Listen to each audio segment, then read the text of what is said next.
सो hey guys, स्वागत है आप सभी का आपके अपने चैनल एटी टेलर्स में। दोस्तों, आज की इस वीडियो में हम आप लोगों को शर्ट की बाजू की कटिंग किस तरीके से करते हैं। तो दोस्तों, इस वीडियो में हम आपको बाजू की फुल जानकारी देने वाले हैं। तो इस वीडियो में हम आपको स्टेप बाय स्टेप बताएंगे कि बाजू की कटिंग हम किस तरीके से करते हैं, इसकी आर्मोल की कटिंग हम किस तरीके से करेंगे, इसका कोनी का मार्क हम किस तरीके से लगाएंगे, जो कफ का मार्क है वो हम किस तरीके से लगाते हैं, लूज बाजू की कटिंग हम किस तरीके से करेंगे और फिटिंग बाजू की कटिंग हम किस तरीके से करेंगे। तो ये चीज़ें हम आपको स्टेप बाय स्टेप बताएंगे। तो आप इस वीडियो को लास्ट तक ज़रूर देखिएगा, वीडियो को बिल्कुल भी स्किप ना करें, आपको एक ही बार में इसकी जो है कटिंग समझ में आ जाएगी। तो दोस्तों, इसकी कटिंग करने के लिए हमने ये जो कपड़ा है वो लिया है।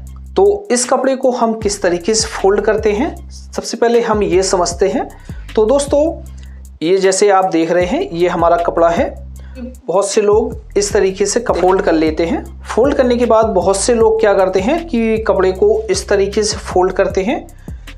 इस तरीके से फोल्ड करने के बाद वो बाजू को निकालते हैं। तो दोस्तों, इस तरीके से भी आप बाजू को निकाल सकते हैं। हम जिस तरीके से बाजू को निकालते हैं वो तरीका इससे अलग है। तरीके से बाजू को जब आप निकाला करें, जब आपका जो कपड़ा है वो चेक में है या जिसकी आपको लाइनिंग मिलानी है, तो इस तरीके से आप बाजू को निकालेंगे तो सही रहता है। बाजू को किस तरीके से निकालते हैं, तो हम बाजू को औरेप करके निकालते हैं। तो कपड़े को हमने इस तरीके से खोल लिया है।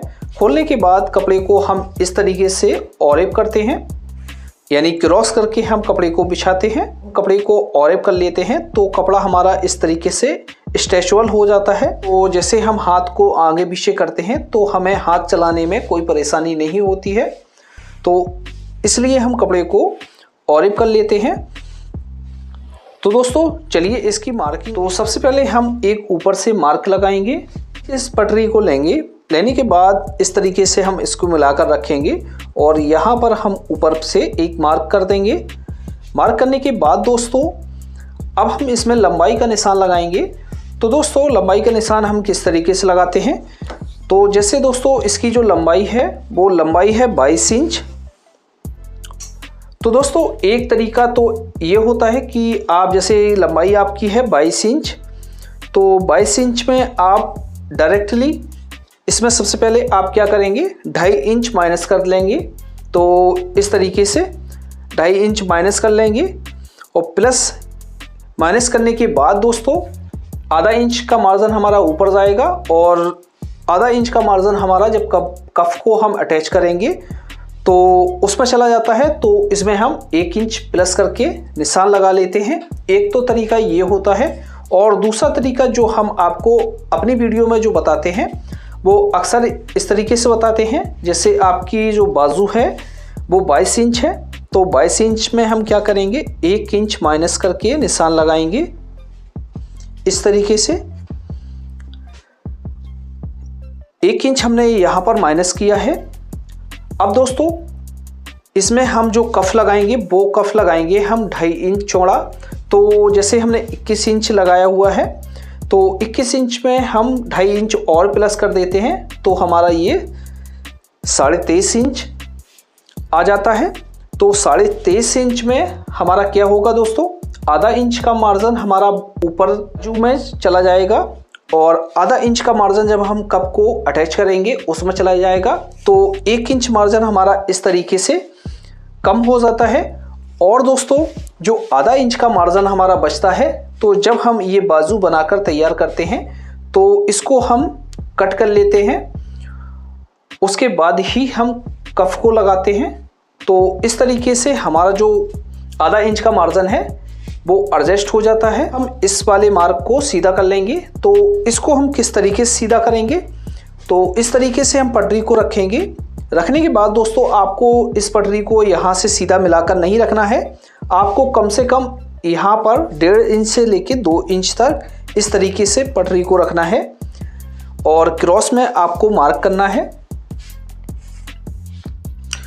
तो दोस्तों, इस तरीके से हमने इस मार्क को सीधा कर लिया है। सीधा करने के बाद दोस्तों, अब हम यहाँ पर जो मार्किंग करेंगे वो कफ के लिए मार्किंग करेंगे। तो किस तरीके से हम यहाँ पर मार्किंग करेंगे। तो दोस्तों दो तरीके होते हैं यहाँ पर मार्किंग करने के लिए। तो पहला जो तरीका होता है तो वो बिल्कुल आसान है। जैसे दोस्तों आपकी जो कलाई है, इस तरीके से कलाई को अच्छी तरीके से आप नाप लेंगे, फिक्स नापेंगे।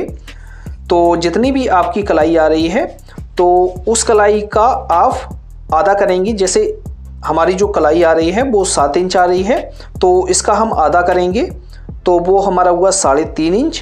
प्लस आपको जैसे इसमें 3.5 इंच पर पहले मार्क कर लेते हैं, फिर हम आपको बताते हैं।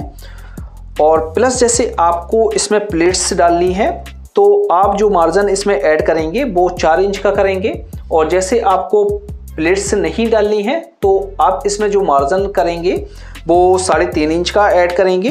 तो इसमें हम 4 इंच का मार्जिन ऐड करेंगे, तो 4 इंच को भी हम आधा कर लेंगे तो 2 इंच इसमें हम और जोड़ेंगे, तो 3.5 इंच और प्लस इसमें 2 करेंगे, तो इस तरीके से हम 5.5 इंच पर मार्क कर लेंगे। अब दोस्तों जो दूसरा तरीका होता है वो किस तरीके से हम लगाते हैं। जैसे आपने कफ को नापा हुआ है, तो जैसे आपके कफ की लंबाई 9 इंच है तो 9 इंच को आप क्या करेंगे, हाफ करेंगे यानी आधा करेंगे, तो आपका हुआ 4.5 इंच।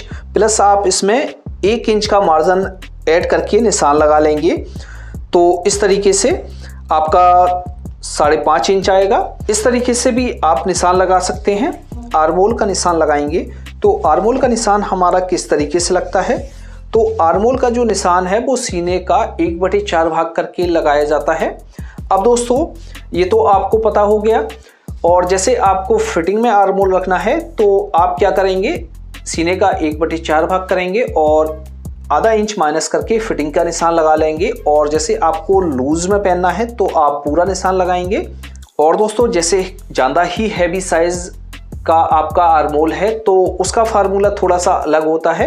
तो हमने जो हैवी साइज की शर्ट की कटिंग होती है वो अपने चैनल पर पहले से ही बनाकर अपलोड कर दी है, तो आप उस वीडियो को देख लीजिए, वहाँ पर आपको इसका जो फार्मूला है वो आप मिल जाएगा। तो दोस्तों इसके बारे में हम समझ लेते हैं। तो आर्मोल के बारे में तो हमने समझ लिया है। अब हम इसको किस तरीके से डाउन करते हैं, तो डाउन हमें कितना करना होता है आर्मोल। तो दोस्तों इसके जो 2 तरीके होते हैं, तो सबसे पहले हम ये बता देते हैं। पहला तरीका हम आपको बताते हैं। तो जैसे दोस्तों आपका सीना है, तो जैसे सीना है आपका 36 इंच, तो 36 में आप क्या करेंगे, 12 का भाग कर देंगे यानी 12वां हिस्सा लगाएंगे। तो इसका जो निकल कर आया वो निकल कर आया 3 इंच। तो इस तरीके से यहाँ से आप 3 इंच डाउन करेंगे, इस मार्क को हम सीधा कर लेंगे। अब हम आर्मोल का निशान लगाएंगे। तो आर्मोल का जो निशान है हमने फ्रंट पार्ट में जो निशान लगाया हुआ है वो हमने फिटिंग में लगाया हुआ है, क्योंकि इसका जो चेस्ट है वो 36 इंच है। तो 36 को हम 1/4 भाग में डिवाइड करेंगे तो हमारा हुआ 9 इंच। 9 इंच में हमने आधा इंच माइनस करके निशान लगाया हुआ है। तो हम क्या करेंगे, तो जैसे हमने 8.5 इंच पर मार्क किया हुआ है, तो यहाँ पर हम जो मार्क करेंगे वो करेंगे 9 इंच पर, और यहाँ पर हम मार्क कर लेंगे 9.5 इंच पर, इस तरीके से। अब हम दूसरे तरीके से मार्क करेंगे। तो दूसरे तरीके से हम मार्क किस तरीके से करते हैं, तो हमने जो पहले तरीके में जो 3 इंच का मार्क लगाया हुआ है उस मार्क को लगाने की हमें ज़रूरत नहीं पड़ती है। तो हम किस तरीके से मार्क करेंगे, तो जैसे हमने आर्मोल 8.5 इंच काटा हुआ है, तो 8.5 इंच में हम आधा इंच प्लस करके ये वाला निशान लगाएंगे। और जब हम क्रॉस में निशान लगाएंगे तो 9 इंच में आधा इंच और प्लस करेंगे। तो ये जो मार्क है इसके सीध में आना चाहिए। तो जब आपका मार्क सीध में आ जाए तो आप यहाँ पर मार्क कर देंगे। मार्क करने के बाद दोस्तों इस तरीके से हम पटरी को रखेंगे। रखने के बाद इस तरीके से शेप दे देंगे। शेप देने के बाद दोस्तों अब हम इसमें जो है कोनी का निशान लगाएंगे। तो कोनी का निशान हम किस तरीके से नापेंगे, तो आपको क्या करना है, आप जहाँ से शोल्डर की जो सिलाई होती है वहाँ से कोनी तक को आप नाप लेंगे। जितनी भी दूरी आए उस दूरी को आप लगा लेंगे। तो हम यहाँ पर निशान लगा लेंगे 12 इंच पर। लगाने के बाद इसको हम सीधा कर लेते हैं। सीधा करने के बाद दोस्तों अब आपको क्या करना है कि जो आपकी ये कोहनी है यहाँ से इस गोलाई को नापना है। तो इस गोलाई को आप इस हिसाब से नापें कि आपको हाथ मोड़ने में परेशानी ना हो। तो इसकी हमने गोलाई नापी हुई है, तो इसमें हम यहाँ पर जो निशान लगाएंगे वो हम लगाएंगे 6.5 इंच का, यानी 13 का हाफ करके हमने निशान लगाया हुआ है। तो इस तरीके से हम निशान लगा लेंगे। अब दोस्तों हम फिटिंग में इसकी शेप देंगे, तो किस तरीके से देंगे, तो इस तरीके से हम सेफर को लेंगे। लेने के बाद दोस्तों हम यहाँ से मिलाकर रखेंगे। मिलाकर रखने के बाद दोस्तों यहाँ पर हम शेप दे देंगे।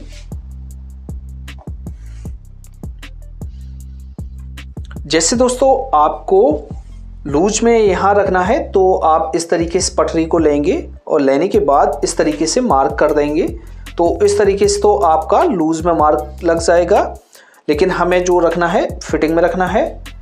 अब ऊपर से हम किस तरीके से इसमें राउंड देंगे, तो यहाँ से यहाँ तक तो हमको सीधा रखना है। इस तरीके से सीधा रखने के बाद इसको अच्छी तरीके से इस तरीके से डाउन करते हुए जाएंगे। जाने के बाद मार्क कर देंगे। तो दोस्तों इस तरीके से हमारी इसकी मार्किंग हो गई है। अब हम इसकी कटिंग कर लेते हैं।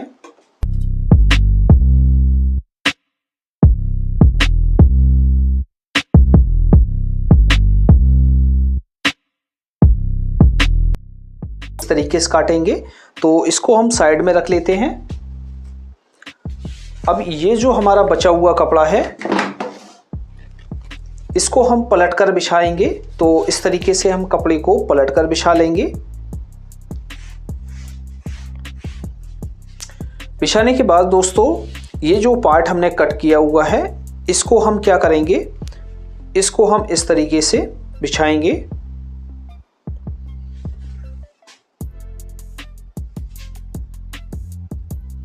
दोस्तों आपको ध्यान देना है कि इसमें जो हमारी बाजू है एक साइड तो हमारी सीधी है और एक साइड क्रॉस है। यदि आपके कपड़े में उल्टा सीधा नहीं है तो आप इस तरीके से, जिस तरीके से आपने पहली बाजू को कट किया हुआ है उसी तरीके से आप इस तरीके से रखेंगे इसको और कटिंग कर लेंगे, जिससे आपकी जो बाजू है दोनों एक साइड में ऑरेब हो जाएगी नीचे की तरफ। यदि आपके कपड़े में उल्टा सीधा है तो आप इस तरीके से रखेंगे। रखने के बाद दोस्तों आपको इस साइड सीधा करना है कपड़े को। तो यहाँ से हम इसको इस तरीके से बिछाएंगे कि जो हमारा कपड़ा है वो सीधा हो जाए, और यहाँ पर हम हल्का सा क्रॉस करके बिछाएंगे। तो बिछाने के बाद दोस्तों अब हम इसकी भी कटिंग कर लेते हैं।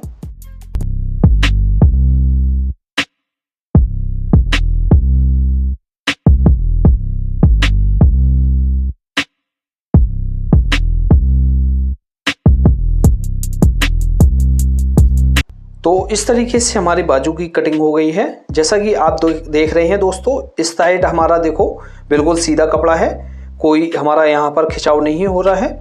और इस साइड आप देख रहे हैं ये दोनों पल्ले हमारे खिंच रहे हैं। तो इस तरीके से ये हमारे नीचे की तरफ दोनों और एक कपड़े पल्ले हो जाएंगे। तो इसमें जो फ्रंट की तरफ हम गड्ढा देते हैं, तो इस वाली मार्क से हम इसमें गड्ढा दे देंगे। तो यहाँ से हम स्टार्ट करेंगे और इस तरीके से हम इसमें गड्ढा दे देंगे और एक चटका लगा लेते हैं, जिससे हमें मालूम रहेगा कि हमारा फ्रंट वाला हिस्सा कौन सा है। तो इस तरीके से तो हम इसकी बाजू की कटिंग कर लेते हैं। अब दोस्तों इसमें हमें बैक में चाक पट्टी को काटना है। तो चाक पट्टी हम किस तरीके से काटते हैं, तो चाक पट्टी हमेशा हमारी बैक साइड में कटती है। तो ये जो गड्ढा वाला हिस्सा है ये हमारा फ्रंट वाला हिस्सा है, बैक साइड हमारा ये है। तो हम आपको जो तरीका बताते हैं वो बिल्कुल आसान तरीका बताते हैं, जिससे आपको सिलाई सीखने में परेशानी ना हो। तो हम क्या करेंगे दोस्तों, ये जो हमारा हिस्सा है इस हिस्से को हम इस तरीके से फोल्ड करेंगे पल्ले को, कि इस पल्ले के 3 भाग हो जाएं बराबर में। तो इस तरीके से हम इसको फोल्ड कर लेंगे। फोल्ड करने के बाद यहाँ पर नाखून लगा लेंगे, जिससे हमारा ये मार्क उठ जाए। तो इस तरीके से अब दोस्तों हम यहाँ पर जितनी हमें चाक पट्टी बनाना है तो उतना हम मार्क करेंगे। तो इसमें हम जो मार्क कर रहे हैं वो हम करेंगे 5 इंच का इस तरीके से, और कट कर लेंगे इसको, हल्का सा क्रॉस करेंगे यहाँ पर। तो दोस्तों इस तरीके से हमारी बाजू की कटिंग हो जाती है। यदि दोस्तों आपको इसकी फुल स्टिचिंग का वीडियो चाहिए कि इसका कफ चाक पट्टी किस तरीके से बनाते हैं, तो हमने अपने चैनल पर पहले ही वीडियो बनाकर अपलोड कर दिया है। तो हम उस वीडियो का लिंक आपको आई बटन और डिस्क्रिप्शन बॉक्स में दे देंगे, वहां पर आप जाकर उस वीडियो को देख सकते हैं। तो दोस्तों आज की वीडियो में इतना ही, मिलते हैं आपसे किसी और नई वीडियो के साथ। तब तक के लिए दीजिए इजाज़त। अल्लाह हाफिज़।